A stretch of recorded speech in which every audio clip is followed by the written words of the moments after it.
Hi everyone, welcome back to healthy हमेशा। मैं हूं डॉक्टर सलीम और आज इस वीडियो में मैं आपको बताने वाला हूं एक बहुत ही गजब की यूनिक रेसिपी के बारे में। इनफैक्ट एक लड्डू की रेसिपी के बारे में जो कि खास तौर से गर्मी के सीजन के लिए, समर सीजन के लिए बनाया गया है और आपको बहुत ही गजब के रिजल्ट्स देता है। इस लड्डू को खाने से आपकी बॉडी के अंदर ठंडक आती है, आपको गर्मी का एहसास कम होता है। इसको खाने से आपकी बॉडी को नरिशमेंट मिलता है, बहुत सारे विटामिन्स, बहुत सारे मिनरल्स, बहुत सारे हेल्दी फैट्स आपकी बॉडी को मिलते हैं। और गर्मी के सीज़न में अक्सर जो कमज़ोरी हम लोगों को महसूस होती है, थकावट और सुस्ती सी रहती है, हर समय नींद आती रहती है, ऐसे केसेस में भी इस लड्डू को खाने से आपको बहुत ही ज़बरदस्त रिजल्ट्स मिलेंगे और आप एक अलग सी ताकत अपने अंदर महसूस करेंगे।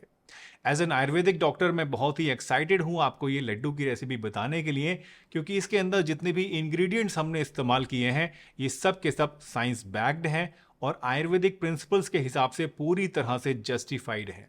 तो चलिए बिना किसी देरी के इस इंटरेस्टिंग वीडियो को शुरू करते हैं और जानते हैं इन सभी चीज़ों के बारे में पूरी डिटेल से।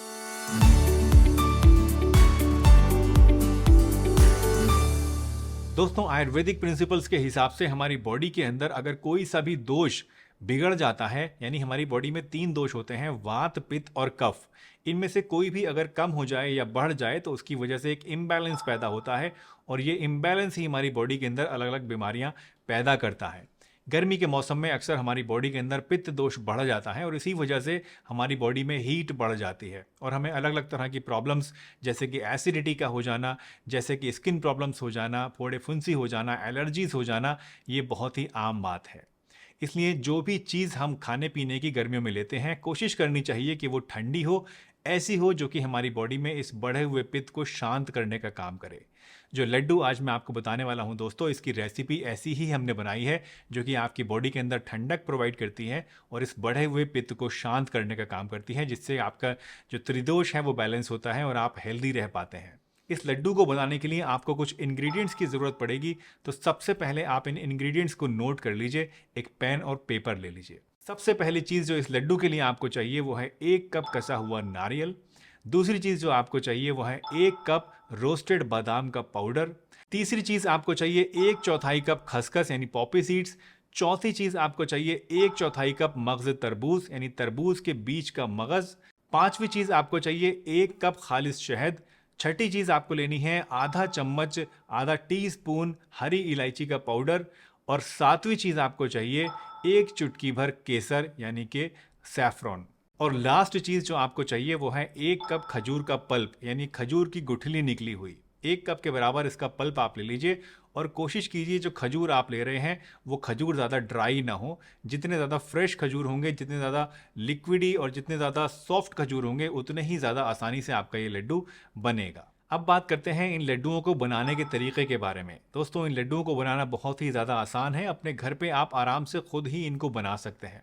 इन लड्डुओं को बनाने के लिए आपको सबसे पहले क्या करना है, आपको लेना है केसर। जो 1 चुटकी केसर आपने लिया था उसको 2 चम्मच दूध के अंदर घोल के आप एक जगह पहले रख दीजिए। इसके बाद आपको लेनी है 4 चीज़ें। पहली चीज़ आपको लेनी है कसा हुआ नारियल। दूसरी चीज़ आपको लेनी है जो आपने पिसा हुआ बादाम लिया था, बादाम का पाउडर लिया था वो। तीसरी चीज़ आपको लेनी है पॉपी सीड्स यानी खसखस। और चौथी चीज़ आपको लेनी है मगज़ तरबूज यानी तरबूज के बीज का मगज़। ये चारों चीज़ें आप लेके एक कढ़ाई के अंदर डाल दीजिए और इनको पहले हल्की आंच पर कुछ देर के लिए भून लीजिए, रोस्ट कर लीजिए। इतनी देर तक आपको इनको भूनना है जब तक इनके अंदर से एक अच्छी सी महक ना आने लगे। बहुत ज़्यादा नहीं भूनना, अदरवाइज़ ये जल भी सकते हैं। जब इनमें से अच्छी सी एक भीनी भीनी महक सी आने लगे तो इन चारों चीज़ों को आप कढ़ाई से निकालिए और एक बड़े से बर्तन के अंदर इनको डाल के रख दीजिए। इसके बाद इसमें आपको मिलाना है 1 कप जो आपने शहद लिया था वो और 1 कप जो आपने खजूर का पल्प लिया था वो। ये सभी चीज़ें आपस में आप हाथ से अच्छी तरीके से कुचल कुचल कर मिला लीजिए और इसको इवनली एक पेस्ट की शक्ल में बना लीजिए। जब ये सारी चीज़ें आपकी अच्छी तरीके से आपस में मिल जाएं तो इसके अंदर आपको मिलाना है आधा चम्मच जो आपने हरी इलायची का पाउडर लिया था वो और जो केसर आपने दूध में मिला के लिया है वो। ये सभी चीज़ें आप फिर एक जगह मिला के फिर दोबारा से इसको अच्छी तरीके से हाथ से मिलाइए और जब ये सब चीज़ें अच्छी तरीके से मिक्स हो जाएं तो इसके आपको लड्डू बनाने हैं। लड्डू का साइज़ आपको रखना है करीब मोतीचूर के लड्डू के बराबर, यानी 1 से 1.5 इंच का लड्डू होना चाहिए आपका। बहुत ज़्यादा बड़ा लड्डू नहीं बनाना है। इन लड्डुओं को आपको दिन में 1 टाइम खाना है। अब हाँ, एक चीज़ और आप हमेशा ध्यान रखिए कि अगर लड्डू बनाने में आपको कोई दिक्कत का सामना करना पड़ रहा हो, यानी आपका जो मिक्सचर है वो अगर आपको ड्राई महसूस हो रहा है और लड्डू नहीं बन पा रहे हैं, तो उस केस में आप इसमें थोड़ा सा शहद और भी मिला सकते हैं, या फिर अगर आप चाहें तो थोड़ा सा गुड़ पिघला कर भी इसमें मिला सकते हैं। इससे लड्डू बनाने में आपको आसानी हो जाएगी।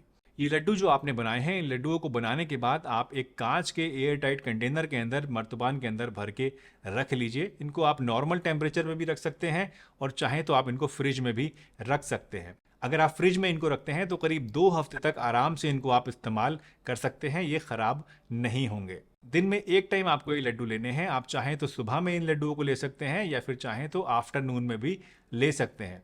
एक बार में 1 से 2 लड्डू आपको खाना है, इससे ज़्यादा खाने की ज़रूरत नहीं है। इन लड्डुओं को लेने से आपकी बॉडी के अंदर बहुत ही अच्छी सी ठंडक आपको महसूस होगी, गर्मी का असर आपके अंदर कम होगा, एलर्जीज आपको कम होंगी, फोड़े फुंसी नहीं होंगे, जो कमज़ोरी बॉडी में आ जाती है गर्मी के मौसम में, हर समय सुस्ती सी रहती है, वो भी नहीं होगी और एक अलग तरह की पॉजिटिविटी आपको महसूस होगी। गर्मी के मौसम में भी आपको अपने अंदर तरोताज़गी महसूस होगी। ये एक बहुत ही बढ़िया रेसिपी है दोस्तों, जिसको कोई भी इंसान इस्तेमाल कर सकता है।